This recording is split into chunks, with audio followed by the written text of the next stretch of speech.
महाराज जी, आपने कल सत्संग में कहा था कि अहंकार को खत्म करना चाहिए। महाराज जी, कैसे कर्ता भाव खत्म करें?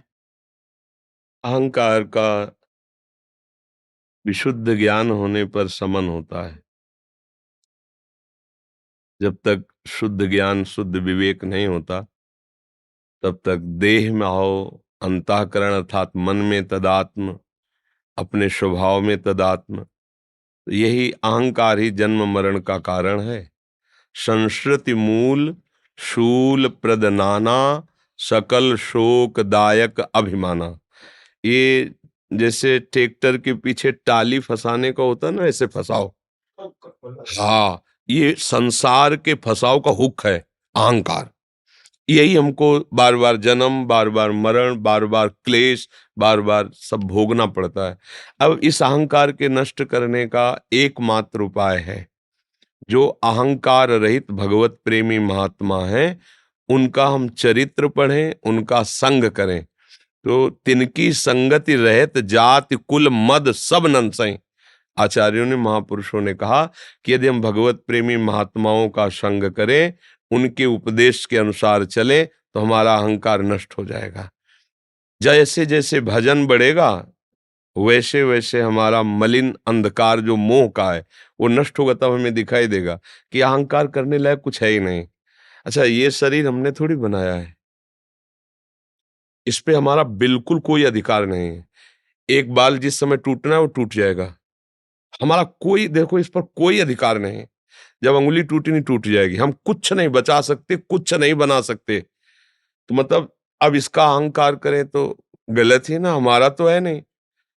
ये हमें सेवा के लिए दिया गया है। आप इसे चाहे कुकर्म कर लो, चाहे सुधर्म कर लो, आपको भोगना पड़ेगा। ये आपको एक शरीर मिला है, कल्याण कर लो, चाहे आप बंधन कर लो, चाहे भूत बनो, चाहे देवता बन जाओ, या श्री जी की प्राप्ति कर लो, सबके लिए है ये शरीर। अब इस पे जो हम अहंकार कर लेते हैं कि मैं स्त्री, मैं पुरुष, मैं गोरा, मैं काला, मैं गुणवान, मैं रूपवान, आदि आदि आदि, ये है अज्ञान। मैं शरीर नहीं है। देखो ना, जैसे ये घड़ी हमसे दूर है, ऐसे ये हाथ, ऐसे शरीर हमसे दूर है। पर अज्ञान के कारण लगता है कि मैं शीशा में जब देखते हैं तो थोड़ी लगता है कि शरीर का रूप है, लगता है मेरा रूप है। बस यही अज्ञान है। और ये भजन और भजनानंदी भगवत प्रेमी महात्माओं की आज्ञा के अनुसार चलने से ये अहंकार नष्ट हो जाता है। कृपा निधान भगवान जब देख लेते हैं कि ये ईमानदारी से मेरा भजन करता है, तो वो हुक हटा देते हैं। ये हुक है संसार की, पूरे के पूरे आवागमन का खेल। संसति मूल शूल प्रदनाना, ये सकल शोकदायक अभिमाना। और इससे बचना बहुत कठिन है। अब जैसे 20 वर्ष फलार रहे, तो वल्ली इस बात का अहंकार कि 20 वर्ष मैंने अन्न नहीं खाया, मैंने 20 वर्ष अन्न नहीं खाया, तो शरीर को लेके है ना।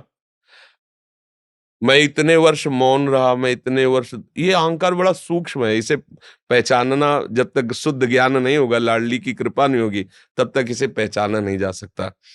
अगर हमें भगवत प्रेमी महात्माओं का संग मिल जाए और उनके प्रदत्त उपासना में हमारा चित्त लग जाए, उनके अनुसार चले, तो हमारे अंदर एक बात आने लगती है कि संत कृपा से, गुरु कृपा से मैं जितेंद्री हो रहा हूं, उनकी कृपा से मेरा भजन बन रहा है, उनकी कृपा से मैं लाडली जी को सेवा कर पा रहा हूं, दुलार कर। अब कृपा शब्द आ गया, अब अहंकार नहीं है। हो सारी क्रियाएं रही, पर वो अनुभव कर रहा है कृपा से। अब अहंकार गलित होता चला जाएगा। जहां हम भगवत कृपा को न लगा करके मैं कर रहा हूं, मैं करूंगा, मैंने किया, वहीं अहंकार का राज्य रहता है। और अहंकार से सिर्फ पतन होता है, सिर्फ पतन। उन्नति आज तक किसी की नहीं हुई। जैसे किसी को दिखाई देता है कि अहंकारी बहुत ऊंचाई पे चढ़ रहा है, तो पूजने के लिए नहीं चढ़ाया जा रहा है, वहां से पटका जाएगा, इतनी ऊंचाई से पटका जाएगा, किसी काम का नहीं रहेगा। अहंकार में केवल परिणाम में पतन ही है, नाश ही है। और दैन्य का कभी नाश नहीं हो सकता। जो भगवत कृपा आश्रित है, उससे बड़ी से बड़ी गलती भी हो जाए तो भगवान कृपा करके संभाल लेते हैं, उसका नाश नहीं हो। नामे भक्ता प्रणश्यति। अहंकारी भक्त नहीं हो सकता और भक्त कभी अहंकारी नहीं हो सकता। जब तक अहंकार रहता है तब तक भक्ति का प्रादुर्भाव नहीं होता है। इसलिए विचार पूर्वक देखें, तुम किस बात का अहंकार करें, किस बात का करें। हमारी कोई सामर्थ्य नजर नहीं आ रही, इतना भी हम नहीं कर सकते। वहां से रोक हो जाए तो इतना भी नहीं ले पाएंगे, वो जितनी है उतने में, जैसे बिजली चली गई तो उतने में ठप हो जाएगा। ऐसे अब तो विचार पूर्वक देखो तो अपनी तो कोई सामर्थ्य नजर नहीं आ रही। अपने क्या कर सकते हैं, विचार करो, अपने किस सामर्थ्य से युक्त है। वो चाहे तो अभी एक आंख की ज्योति हरण कर ले, वो चाहे अभी कानों की सुनने की, हम मतलब कर क्या सकते हैं।